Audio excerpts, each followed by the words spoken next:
the topic for tonight is basically, I know you're not only an enthusiast but also a specialist in fintech. So maybe let's break the ice with this. So for the people who don't know Atomico, I think everybody will know Atomico for now. But for the people who don't know Atomico, maybe you wanna give a quick overview of what you guys do and what's your specialization in Atomico. Yeah, sure. Happy to do that. Hi everyone, and thanks for joining.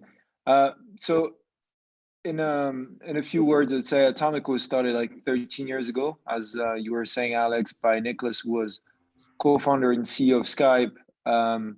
What's interesting about the history of Atomico and is definitely linked to that of Skype, which is back in the early 2000s, you didn't have that many funds in Europe that had the capacity to lead large rounds into European startups, and so often you'd have to raise money from US investors, and it would ask you to move your headquarters to the US. And so what's interesting about the Skype success story is that they manage still to raise from US guys, because back then there wasn't that many European VCs, as said, but they built their billion-dollar company out of Europe with a global vision. And so from there, it's always been sort of our motto to back European entrepreneurs and help them realize and achieve their objectives from Europe.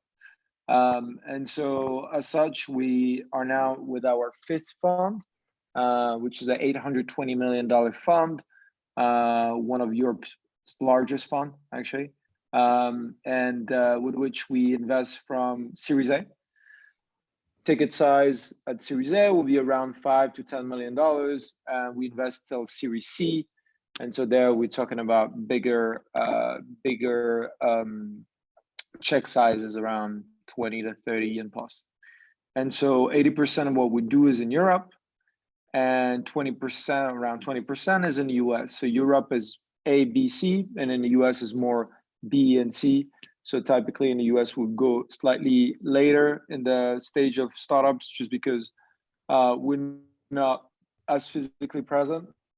We just have one person on site, and also just because we think our added value is really to help them in their European ambition, and so help them like expanding to Europe and sort of like leverage our expertise here. So maybe. Go ahead. Maybe I can, no, tell me, like, feel free to stop me, but I was just going to ask, how did you end up? How did you end up in Atomico? Because not everybody knows how to join a VC. So maybe we want to learn a little bit more about you, then we'll go into the topic of the conversation. Sure. So I had no clue about VC when I was in university. It's funny because nowadays you have like so many like university students pinging you and asking you about, hey, I want to join VC, how is it? So back then, I didn't know much about VC. I started off in investment banking in London, where I was doing M&A in telecom, media, and technology. And so basically from there, I got exposure to the tech world, doing like mergers and acquisitions in tech. And while I love working on a wide variety of topics, I really like tech a lot more. I'd also realized that I didn't like to be stuck behind my office for 100 hours a week. I wanted to do something much more concrete, much more operational. And thanks to my experience there, I got to know a lot more about VC, because I worked on some VC-backed companies that were doing like mergers. And so back then it was like late 15, early 16. So 4 years ago when I was in banking still, there wasn't that many VC recruiting. Even I was based in London and there wasn't that many recruiting. And so it's almost like if you miss the window of opportunity of a VC recruitment, it's like you can be stuck at your current job for like 12, 18 months. So I didn't want to be staying in banking for another year. I had done 3. So back then I had a few friends of mine from Spain, actually, that had started a company in London doing on-demand delivery. So sort of model after Postmates in the US. This was called Gin. And so I joined them. I was like, well, I might as well do something much more operational in a startup before jumping in VC if I wanted to go into VC. So And right now, so you're covering the southwestern region of Europe, if I'm not mistaken, right? So what does that translate into? So what is your day-to-day like in Atomico? yeah, so after that startup experience, I did that for a year and a half, and then we got acquired by a local player. I joined Atomico, and I had done work on both like UK and Spain when I was in a startup. And also when I was in banking, I was doing a lot with Spain, as I'm a Spanish speaker. And so when I joined Atomico, I started also doing quite a bit on the Iberia, so Spain and Portugal. Also being French, I started covering France. And so nowadays, what I do at Atomico is basically I cover France and Spain, Portugal, and Italy. I also spend a bit of time on fintech and mobility outside of those regions. And what the day-to-day looks like, I mean, the great thing about VC work is that there's no like day-to-day routine. Every day it looks different, but I would say there's a good mix of sourcing, so outbound or inbound, or getting emails from founders and meeting them, or these days rather like jumping on calls with them, and then analysis as well. So basically, once you like a startup enough, you do a bit of due diligence on them to try to understand the space better. I mean, VCs are no genius. We need to do a lot of homework to understand really what a company does, because every day you meet a company that is specialized in a very niche vertical. And so often when we come at Series A, so we're talking to founders who've been like working on a specific topic for like 2 to 3 years, and so they've become expert in the vertical they're working in, and so it's up to you to get up to speed, understand like what is the dynamic of the industry, ask the right questions, and so from there like build conviction so that you end up investing or not. So yeah, to answer your question, I think it's a mix of sourcing, analysis, and also portfolio company work. So once you invest in a company, how do you like how can you best support them in them achieving their objectives? One of the questions Hey, I Alex, really can wanted I to jump in a ask. second here? Go ahead, Victor. You're all yours. For very selfish reasons, we got a lot of local people here who want to know how can they access, Atomico and approach them to ask for money, in particular, in a difficult time. So I was hoping, Adam, you could give a little bit of light as to what would you recommend for people who want to reach Atomico, or if they have a fintech or another area, another vertical you want to specialize in. What's the best way to get in touch with you guys to pitch? No, of course. Thanks, Victor. Yeah, it's a great question. I think and it's probably true for Atomico or any VC. I think the best is to reach out is always to be introduced by a third party. And so, I think we invest at Series A. So hopefully by the time you want to meet with us, ideally around your seed, even at your seed fundraising, which I think we can come back to with that afterwards, like when is the right time to speak to a Series A investor? When is the best time to actually engage? I think the best time to engage is when you're raising your seed and you already like starting speaking to investors, so that you're already in this phase of like interacting with investors, and you're not like wasting time engaging with too many parties. And I think once you do that, ideally you want to be introduced by a third party. What I mean by that is that there's always someone. I mean, think of like me in Spain, or my colleague Luca in Germany, my colleague Hillary in the Netherlands. All those people are plugged into the ecosystem. So if you don't know us directly, you can see on LinkedIn and other platforms that I'm connected to Àlex, that I'm connected to people in other funds. So say if we think about Barcelona, people at Encomienda, people at Antai, all those people would know me. And so if you're like if you're like reaching out to a lot of parties as you're raising, hopefully you'll know people in your ecosystem that you would have met at pre-seed already. And so ideally you want them to introduce you to someone at Atomico.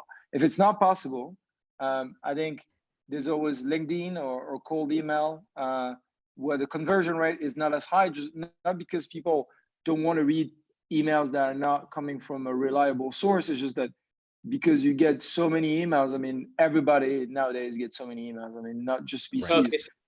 So you're suggesting nurture that relationship much earlier than when you need to approach you. But is there one of the questions that we've received here is the idea of using some sort of intermediary? Because a lot of the entrepreneurs here and founders, they don't really have a connection to the ecosystem. And when you start working to get a check written at the stage that you're talking about, perhaps they don't have these relationships in London or even here. Is there any feelings about using somebody to introduce you if as an advisor, for example? Yeah, I think so.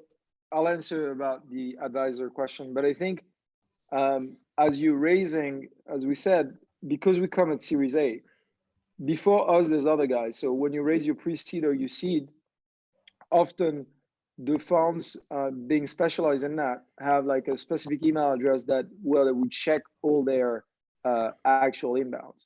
So as you raise your seed and you put together a deck that is meaningful enough, where you lay out your sort of like the market you're going after, what the team has done, and the way you're gonna disrupt the market.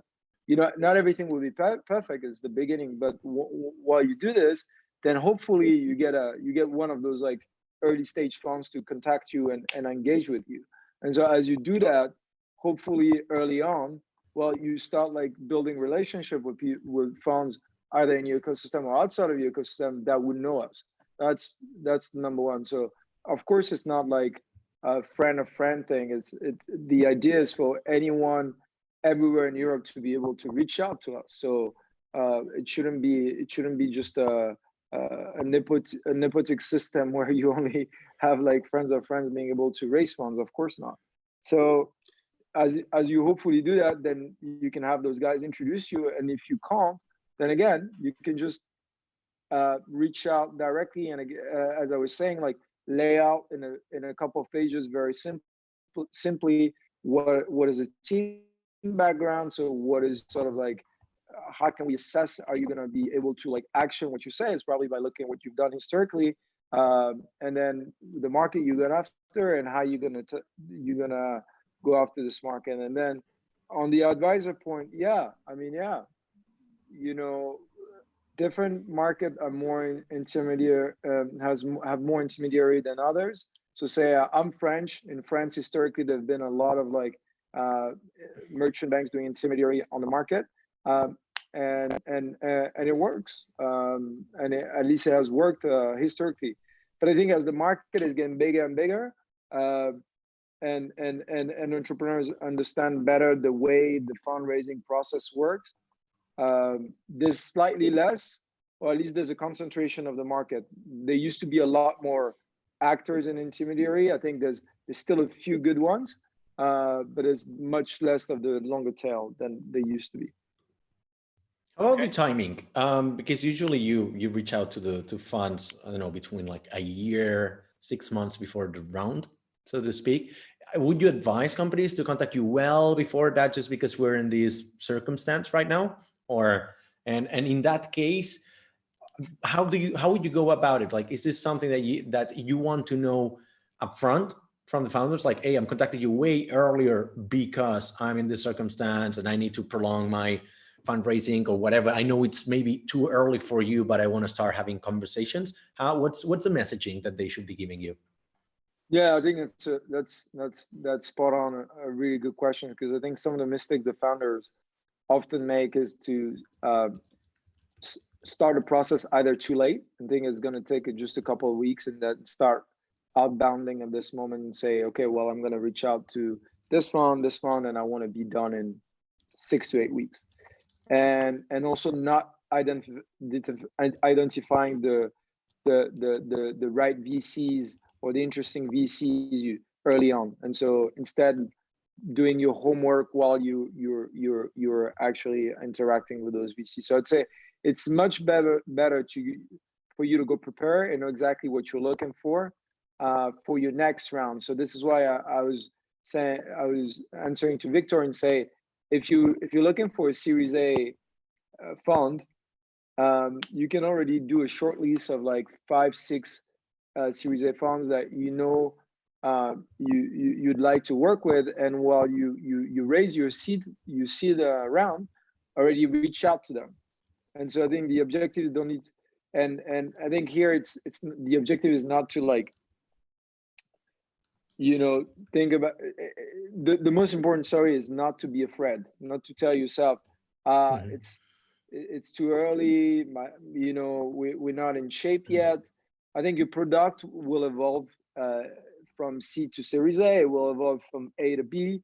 And if you take the example of Uber, it started off as a luxury car service, right? When Benchmark backed them at their first round. Correct. And it's more about the team, again, the market, and the appetite for the team to disrupt the market in a way or another. Great. And how about another thing that I wanted to ask is, how has the COVID influenced your investment thesis? Like, are you investing outside of your round size, outside of your sectors, outside of your geographical boundaries, even because you're pretty European? I don't know if you would be looking for deals from like a broader perspective right now. So how has it changed? Are you investing less than before, precisely because of that? Because I know that you have closed a new investment, if I'm correct. Yeah. I think COVID has affected us, all of us, in a way or another, in our personal or professional life. So it has definitely had an effect. But I think in the terms of us as a fund, and as it has affected us in the way we work. I was thinking, we all remote. We've been remote for 2 months. We haven't like meet physically in 2 months. But effectively, because we were prepared for remote. I mean, I'm based in Paris. I've been based here for a year, so I'm often on remote. There's other. I was mentioning a partner in New York. There's another partner in Stockholm. So we're already like working remotely quite well. So COVID first was about like making sure our portfolio companies were doing fine and supporting them in this moment.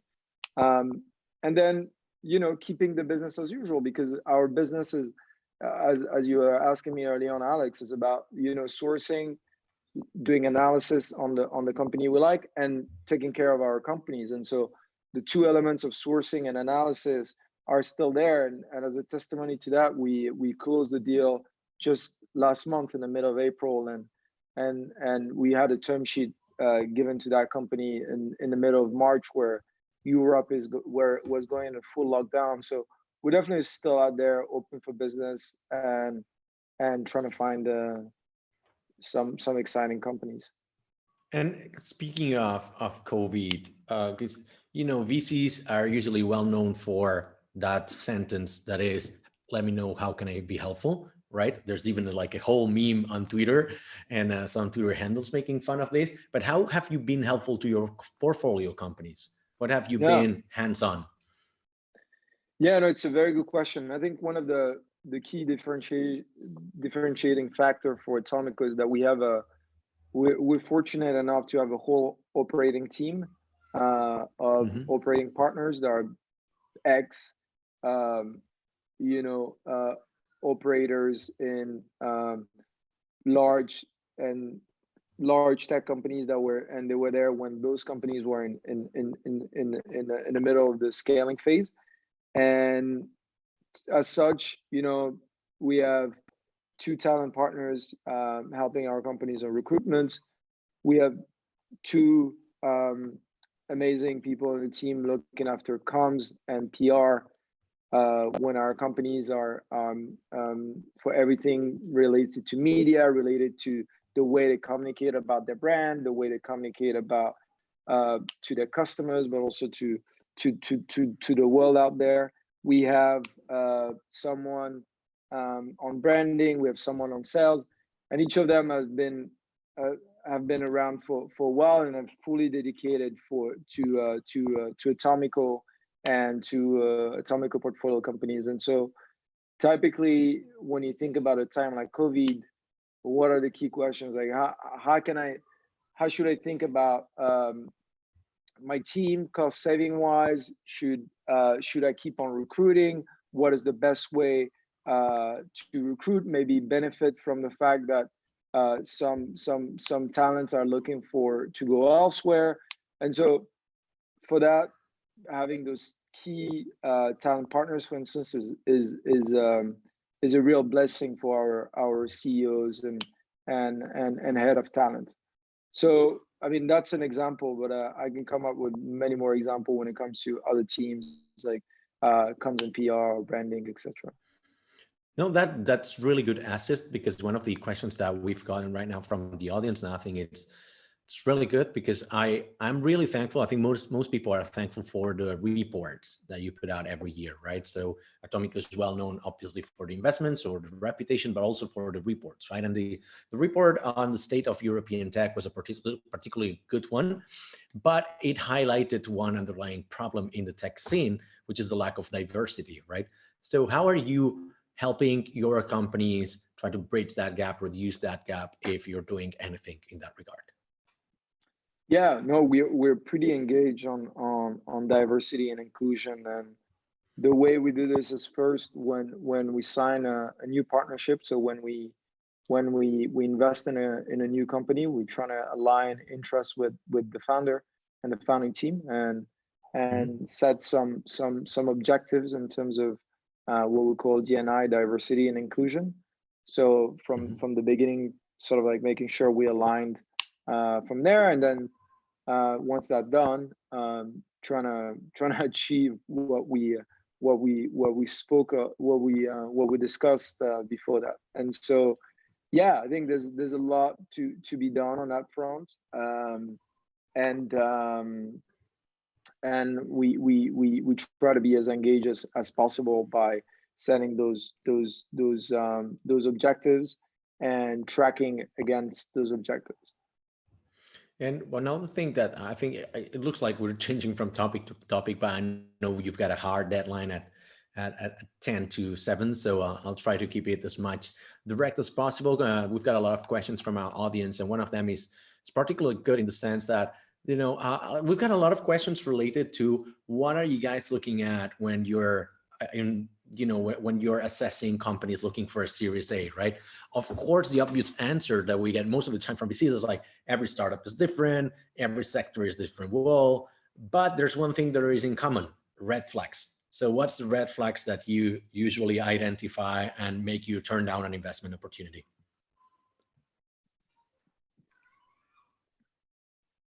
It's a very difficult question, not because I mean, you said we're good friends with Atomico, so we always as transparent as possible. It's just that it's really hard to see one single red flag. I mean, you know, you can have a psychopath CEO, or a CEO that has no interest in diversity and inclusion, states it really directly to you, or things as a starting point that'd be complicated to go through, just because we also have we really we stand behind our values, and we're pretty proud about like having like values when it comes to investing. Like we mentioned diversity and inclusion, and I think that the culture of the company is really important. So if from the get-go, even though like we have in front of us like an amazing entrepreneurs, we perceive that the culture that is implemented in the firm is really bad, and if there's no interest in changing that or adapting it, I think this will definitely be a red flag. But generally speaking, when you look at a company, I think it's no lie to say each company would have different metric you'd be looking at. I mean, you know, if you look at a frontier company trying to reinvent robots, you're not going to ask them about their CAC to LTV, and you're going to try to look at other factors that could be relevant here. And so this is why I said when we discuss about when is the right time to speak to VC, I think there's not a single right point. The best is like to engage as early as possible, so that you can identify what you think would be a good fit for you, and maybe start engaging with them, and thus you establish a relationship. You hear about their views and what they'd be keen on seeing when you're about to raise, whether it's 6 months from now or 12 months from now. And so you can adapt. I mean, if a single guy tells you, I just want to see this, and you think it's irrelevant, of course you're not going to shoot for this. But if you see that as you speak to those key VCs you like, and they're all coming up with like those key objectives for you to reach for the next stage, maybe this is something you want to consider. And then finally, I think it helps also the VC to better understand where you're coming from, and as you meet again, he or she could like get a better sense of the great progress you've made between the moment you first met them and the moment where you're ready to raise your new round. And in terms of the team, for instance, a solo founder, you wouldn't invest in that, or too many founders, or excessively crowded cap table, debt equity, for instance. Have you got also red flags in that? Is that a real issue? No, I mean, too many founders, why not? I think there's no issue. I mean, if you come in a company and at Series A, and it's the second round of financing they're getting, and already the management is diluted by and only have like less than 50% of the firm, I think it's not necessarily a great sign. So maybe this could constitute a red flag, just because you're not sure whether the entrepreneurs or the founding team is going to be incentivized enough to keep on going with such a low ownership, and also because you have like a potential investor that has all the rights on the board, and so it might create some not great balance of power on the board. But we've rarely been in a situation where we like a company enough and the entrepreneurs have 30% and the investor has 70%. Sorry, Victor, you were saying? I see if there's any absolute. It's kind of a takeoff from what Alex was asking earlier. But are there not so much red flags, but big mistakes that people should avoid when they're trying to pitch to somebody at your stage?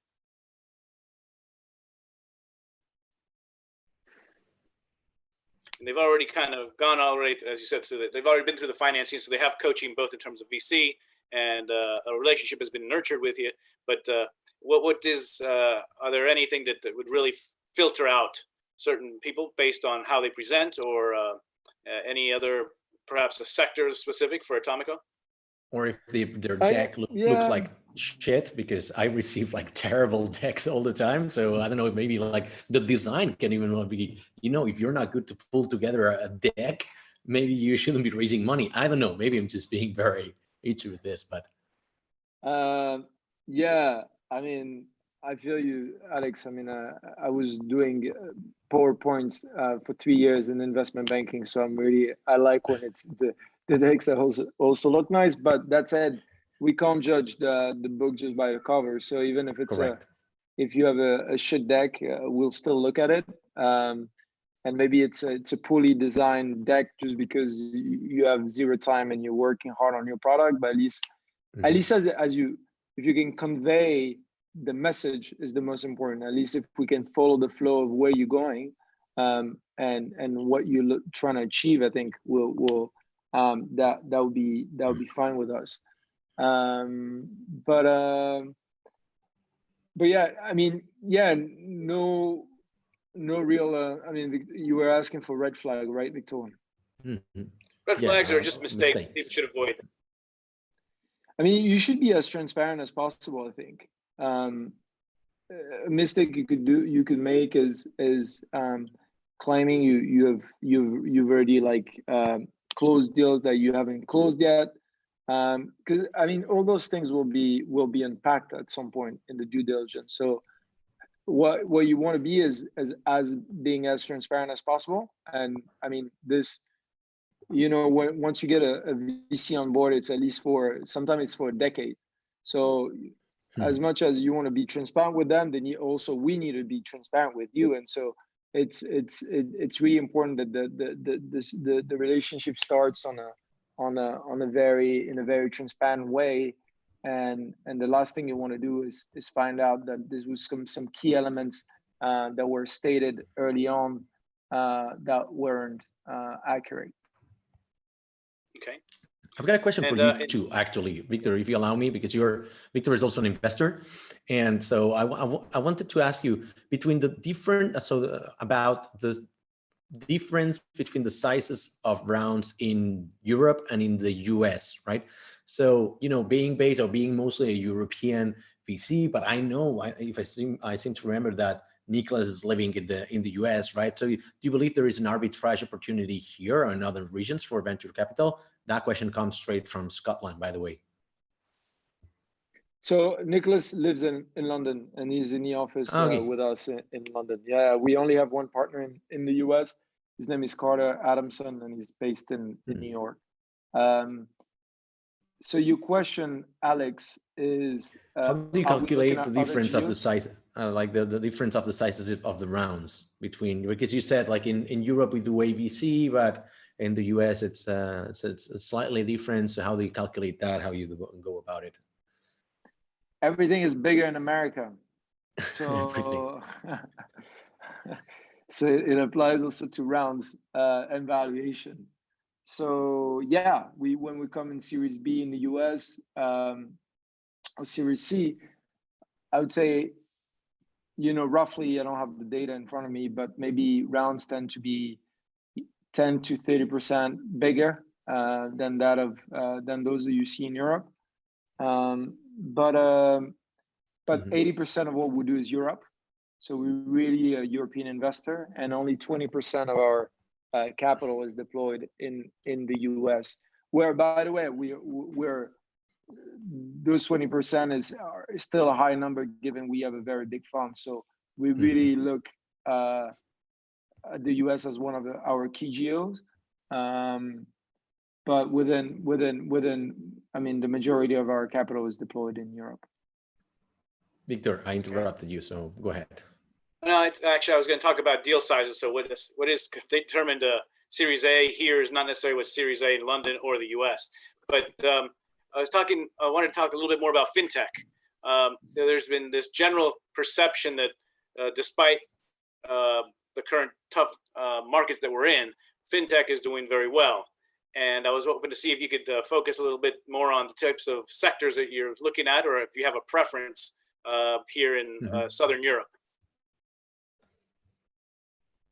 Yeah, it's a good question. I think when you cover geo, you want to be as agnostic as possible, because if I start like only looking at, say, fintech, SaaS fintech, SMB banking, fintech in Spain only, then first I'm gonna miss a lot of super interesting deals that would have happened outside of this vertical in Spain.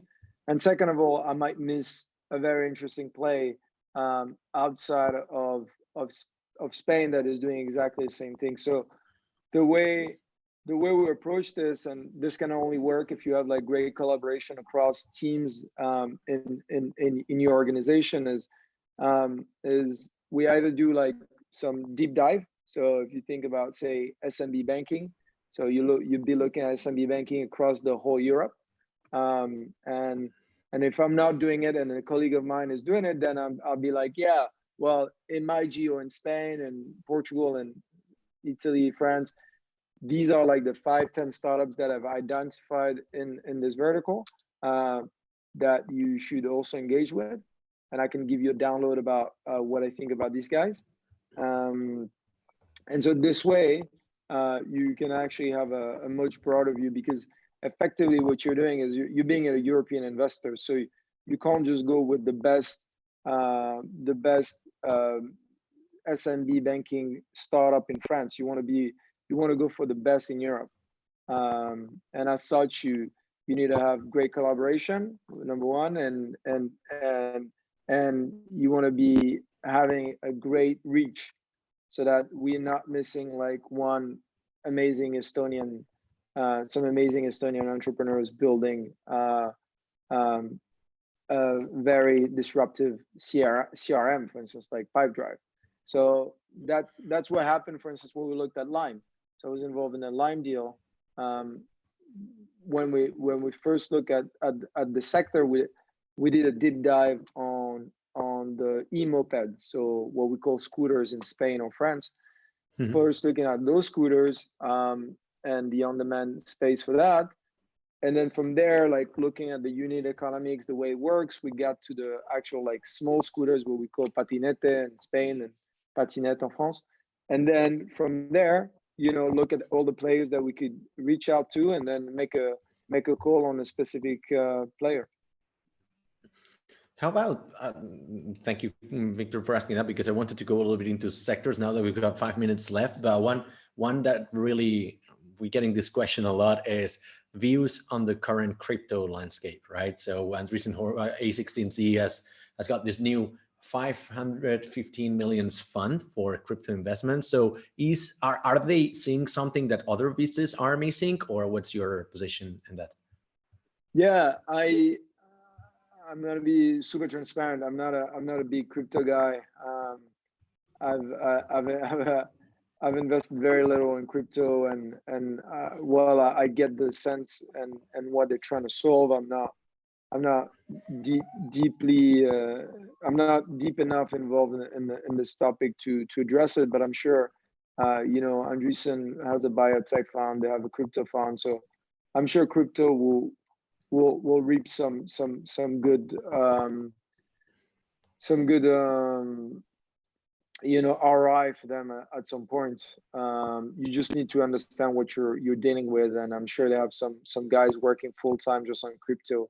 And I think this, to Victor's question on like vertical work, I think this is the benefit of looking at only a vertical, is that they're not looking at just crypto in on the West Coast.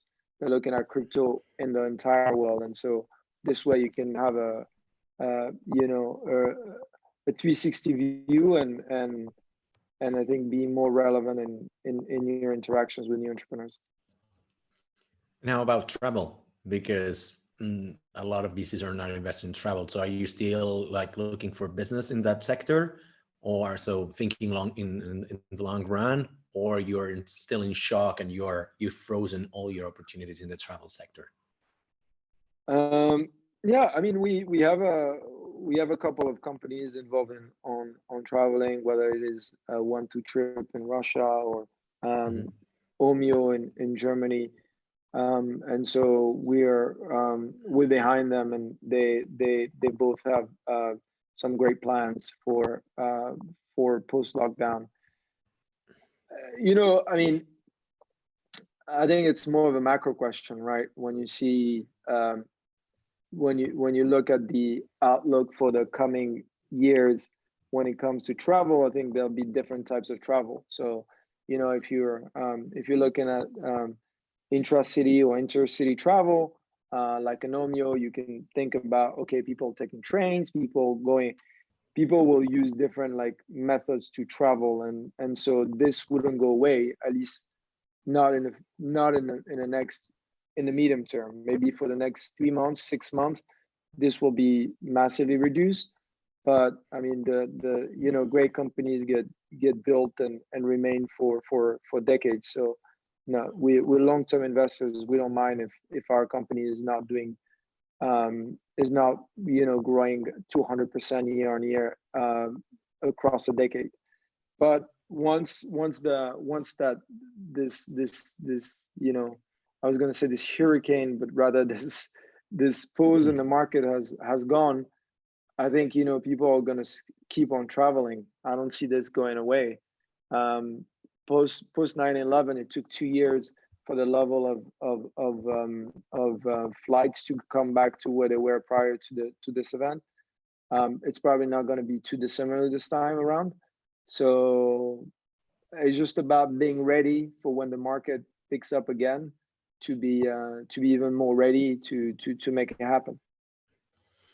One last question about coronavirus, because you know, a lot of VCs, they have been pretty hands-on on advising their companies, their portfolio companies, on how to make their cash just last longer, right? How are you advising your companies at Atomico to make the most efficient use of their cash? Yeah, I think it's a really good question. I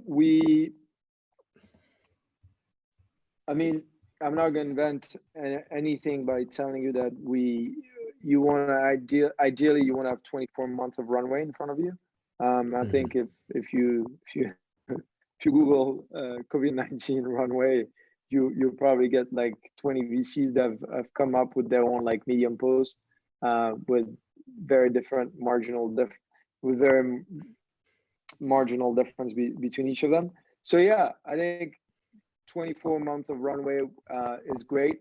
How do you achieve this? Depends. Do you have runway for the next 12 months? Then maybe you're fine. Maybe you just work hard and in 6 months you start engaging with investors, and in 6 months raise a big round. If maybe you can have your internal investors helping you at giving you a bit more runway right now by doing an internal round.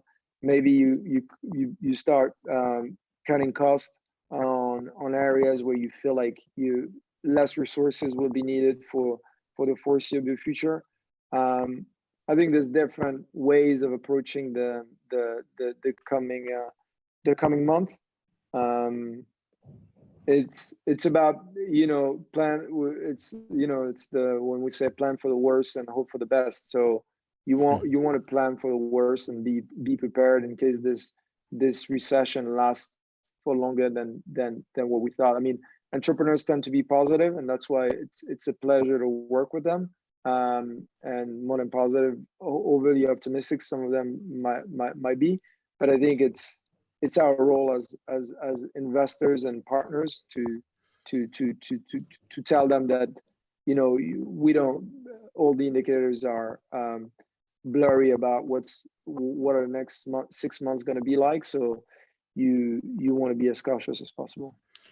Perfect. All right. I think you got a hard stop in a minute. We want to wrap it up with this really quick question. Everybody gets this question at Startplan Barcelona. It's our signature question. It's okay. Everybody has got a useless superpower, something you do exceptionally well. You do it very often, but it's useless as fuck. So what's yours? A useless superpower. Yes. Shit, you could have sent it to me, Sarah. We don't prepare.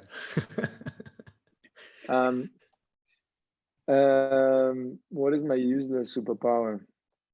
Yeah, I don't know if it's useless, but I love learning languages, and so I know about how to say hi, how are you, in maybe 10 to 15 languages. So most of the time it's useless because I have them in my notes on my iPhone, and I don't remember each of them all the time. But whenever I'm at a you know, cocktail party or wherever, like meeting with someone from Slovakia, I can turn around and say, hey, how are you? And he goes like, shit, how do you know that? And so that's my moment of glory. That's pretty useful though. If you had said, I know how to speak in Esperanto or Klingon or Elfic, that would be pretty useless. But anyways, thank you very much for your time. And I'm sorry we had to cut it short, but we really appreciate it. Thank you for all the years of friendship between Atomico and Startup Grind. And we've got a few questions left. Maybe we'll just, you know, we'll have to do another session in a few weeks or in a few times. So thank you very much, Adam. Merci beaucoup. It was a pleasure. Have a nice evening. Gracias. Okay. Thank you.